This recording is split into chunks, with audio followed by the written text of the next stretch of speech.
Welcome back to my mini vlog. ಇವತ್ತಿನ ವ್ಲಾಗಲ್ಲಿ ಏನಂದರೆ ಚಾಕ್ಲೇಟ್ ಐಸ್ ಕ್ರೀಮ್ ಮಾಡೋದು ಹೇಗೆ ಅಂತ ನೋಡೋಣ. ಇದಕ್ಕಿಂತ ಮುಂಚೆ ನಾನು ಆಲ್ರೆಡಿ ಮ್ಯಾಂಗೋ ಐಸ್ ಕ್ರೀಮ್ ಮಾಡಿದೆ, ಬಟ್ ಅದರಲ್ಲಿ ನಾನು ಮಿಕ್ಸಿ ಒಳಗೆ ಹಾಕಿದ್ದೆ ವಿಪ್ಪಿಂಗ್ ಕ್ರೀಮು ಮತ್ತು ಫ್ರೆಶ್ ಕ್ರೀಮು, ಬಟ್ ಅದಷ್ಟು ಕನ್ಸಿಸ್ಟೆನ್ಸಿ ಬರೋದಿಲ್ಲ. ಸೊ ಹಾಗಾಗಿ ನಾನು ಇವತ್ತೊಂದು ಪ್ರಾಡಕ್ಟ್ನ ತರಿಸಿದ್ದೀನಿ.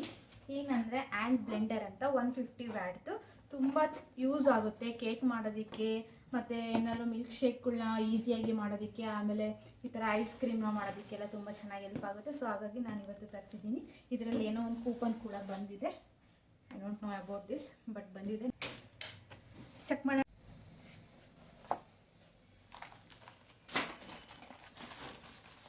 ಇದು ವಿಸ್ಕರ್, ಅದಕ್ಕೆ ಅಡ್ಜಸ್ಟ್ ಮಾಡ್ಕೊಳ್ಳೋದು ಬ್ಲೇಡ್ಸ್ ಇವು. ಆಮೇಲೆ ಎಗ್ ವಿಸ್ಕರ್ನು ಕೊಟ್ಟಿದ್ದಾರೆ. ಇದು ವಿಪ್ಪಿಂಗ್ ಕ್ರೀಮ್ಸು ಮತ್ತು ಫ್ರೆಶ್ ಕ್ರೀಮು ಈ ಥರ ವಿಸ್ಕ್ ಮಾಡ್ಕೊಳ್ಳೋದಕ್ಕೆ ಇದು. ಮತ್ತು ಇದರಲ್ಲಿ ನಾವು ಬೆಣ್ಣೆ ಕೂಡ ತೆಕ್ಕೋಬೋದು.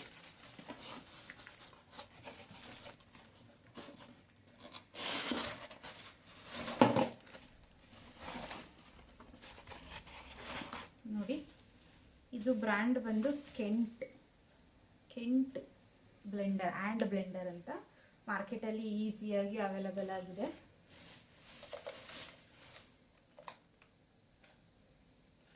ಆಮೇಲೆ ಇದನ್ನು ಸ್ಟ್ಯಾಂಡ್ ಇಡೋದಕ್ಕೆ ನಮಗೆ ಮತ್ತೊಂದು ಐಟಮ್ಸ್ನ ತಗೋಬೇಕು ಅನ್ನೋ ನೆಸೆಸಿಟಿ ಇಲ್ಲ.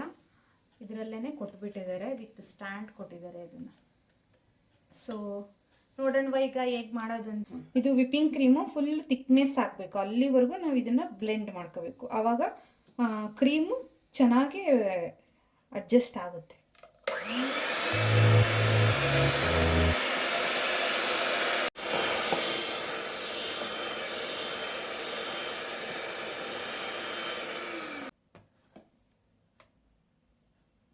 ಇವಾಗ ಇದಕ್ಕೆ ಒಂದು ಬೌಲ್ ಶುಗರ್ ತಗೊಂಡಿದ್ದೀನಿ, ಇದಷ್ಟನ್ನು ಆ್ಯಡ್ ಮಾಡ್ತೀನಿ.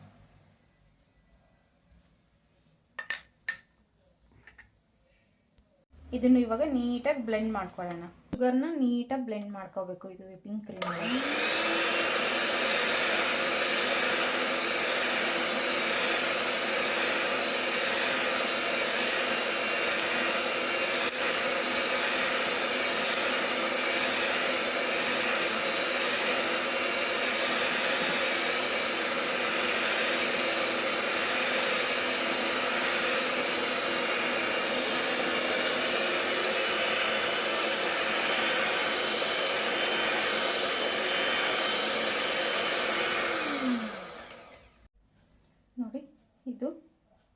ನೋಡಿ ಇದು ಈ ಥರ ಬ್ಲೆಂಡ್ ಆಗಿದೆ.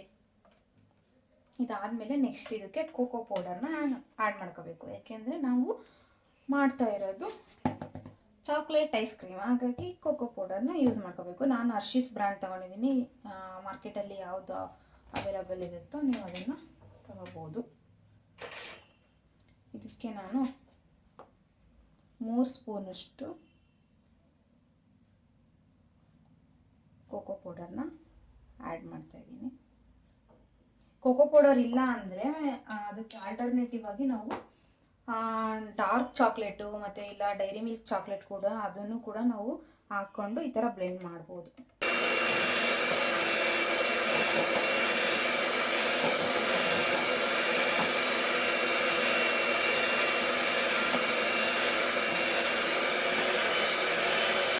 ಓಕೆ, ಇದಷ್ಟು ಇವಾಗ ಬ್ಲೆಂಡ್ ಆಗಿದೆ. ಇದಕ್ಕೆ ನಾವು ಲಾಸ್ಟಿಗೆ ಏನು ಹಾಕ್ಬೇಕಪ್ಪ ಅಂದರೆ ಕಂಡೆನ್ಸ್ಡ್ ಮಿಲ್ಕ್. ಇದಿದ್ದರೆ ಓಕೆ, ಇಲ್ಲ ಅಂದರೂ ನಡೆಯುತ್ತೆ, ನೋ ಪ್ರಾಬ್ಲಮ್. ನಾನು ಮಿಲ್ಕಿ ಮಿಸ್ಟ್ ಬ್ರ್ಯಾಂಡ್ ತೊಗೊಂಡಿದ್ದೀನಿ. ಇದನ್ನು 1 ಸ್ಪೂನ್, ಸ್ವಲ್ಪ ಚೆನ್ನಾಗಿರುತ್ತೆ ಫ್ಲೇವರು ಅಂತ, ಅದಕ್ಕೋಸ್ಕರ.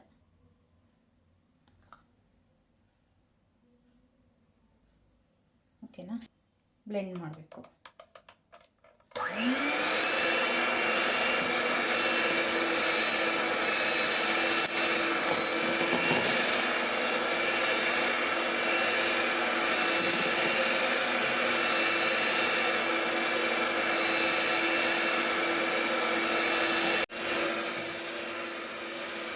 ಇದು ಇವಾಗ ಐಸ್ ಕ್ರೀಮ್ ರೆಡಿಯಾಗಿದೆ. ಇದನ್ನು ನಾವು ಹಾಲಲ್ಲಿ ಕೂಡ ಮಾಡ್ಕೋಬೋದು, ಫ್ರೆಶ್ ಮಿಲ್ಕಲ್ಲಿ ಕೂಡ ಮಾಡ್ಕೋಬೋದು. ಓಕೆ, ಇದು ಇವಾಗ ಫೈನಲಿ ರೆಡಿಯಾಗಿದೆ. ಇದನ್ನು ಒಂದು ಏರ್ಟೈಟ್ ಕಂಟೈನರ್ಗೆ ಹಾಕ್ಬಿಟ್ಟು ಫ್ರಿಜ್ಜಲ್ಲಿ ಇಡಬೇಕು. ಓಕೆನಾ.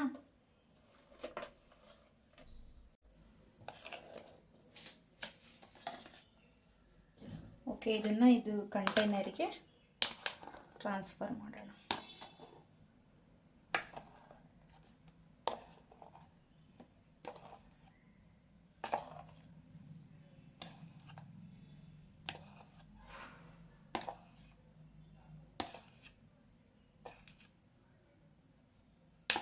ಒಂದು ಕಂಟೈನರಿಗೆ ಹಾಕಿದ್ಮೇಲೆ ಈ ಥರ ಏನು ಲಮ್ಸ್ ಇಲ್ಲದೆ ಥರ ಟ್ಯಾಪ್ ಮಾಡಿಬಿಟ್ಟು ಒಂದು ಫುಲ್ ಓವರ್ ನೈಟ್ ಇಟ್ಟರೆ ಚೆನ್ನಾಗಿರುತ್ತೆ. ಓಕೆ ಗೈಸ್, ಇದು ಇವಾಗ ice cream complete overnight ಇಟ್ಟಿದ್ದರಿಂದ ಈಗ ತಿನ್ನೋಕ್ಕೆ ರೆಡಿಯಾಗಿದೆ. ಆಹಾ, ಸೇಮ್ ನಾವು ಮಾರ್ಕೆಟಲ್ಲಿ ತೊಗೊಂಬರ್ತೀವಲ್ಲ ಅದೇ ಥರ ಟೇಸ್ಟ್ ಇದೆ. ನೀವು ಮನೆಯಲ್ಲೆಲ್ಲ ಟ್ರೈ ಮಾಡಿ. Okay, thank you. Okay, ice cream ಇವಾಗ ರೆಡಿಯಾಗಿದೆ, ಸರ್ವ್ ಮಾಡ್ತಾ ಇದ್ದೀನಿ. ಇನ್ನು ಹಲವಾರು ರೆಸಿಪೀಸ್ಗೋಸ್ಕರ ನನ್ನ ಚಾನಲ್ನ ಸಬ್ಸ್ಕ್ರೈಬ್ ಮಾಡಿಕೊಂಡು ಸಪೋರ್ಟ್ ಮಾಡಿ. ಸಿಗ್ತೀನಿ ನೆಕ್ಸ್ಟ್ ವ್ಲಾಗಲ್ಲಿ. Bye. Thank you for watching.